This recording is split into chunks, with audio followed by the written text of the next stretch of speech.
আসসালামু আলাইকুম এভরিওয়ান, একটি ভিডিওতে আপনাদের সবাইকে স্বাগতম জানাচ্ছি। নতুন জন্ম নিবন্ধনের জন্য অ্যাপ্লিকেশন যারা করতে চাচ্ছেন, আজকের এই ভিডিওটা তাদের জন্য। নতুন জন্ম নিবন্ধন তৈরিতে নতুন একটি আপডেট এসছে। তো আপডেটটা হচ্ছে যেটা আগে ছিল, তারপরে মাঝে তুলে দেওয়া হয়েছিল, আবার সেটাকে ফিরিয়ে নিয়ে আসা হয়েছে। আপডেটটা হচ্ছে জন্ম নিবন্ধন তৈরিতে এখন আর পিতামাতার যে জন্ম নিবন্ধন নাম্বারটা, এইটা আর এখন দিতে হবে না। জন্ম নিবন্ধন নাম্বারটা এখন আর লাগবে না, এটা বাধ্যতামূলক থাকছে না।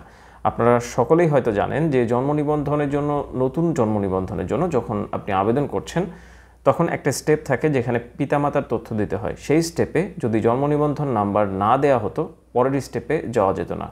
যেটা শুরু হয়েছিল 2021 সালের 1 জানুয়ারি থেকে এই আপডেটটা আনা হয়।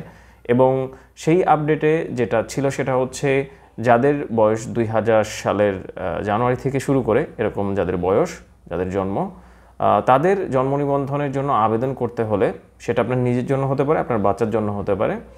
তো সেটা করতে গেলে হতো কি যে আপনার যে মায়ের অথবা বাবার যে জন্ম নিবন্ধন নাম্বারটা, সেটা কিন্তু লাগতো। তো রিসেন্ট একটি আপডেট আনা হয়েছে, যেই আপডেটে এই যে নিয়মটা, এটাকে তুলে দেওয়া হয়েছে বাংলাদেশ গভর্নমেন্টের পক্ষ থেকে। এমন অনেক শিশু রয়েছে যাদের পিতামাতার মধ্যে হয়তো সম্পর্ক এখন আর নেই, অথবা এমন হতে পারে যে ডিভোর্স হয়ে গেছে। সেই ক্ষেত্রে সেই সব শিশুর জন্ম নিবন্ধন তৈরি করা অত্যন্ত কঠিন।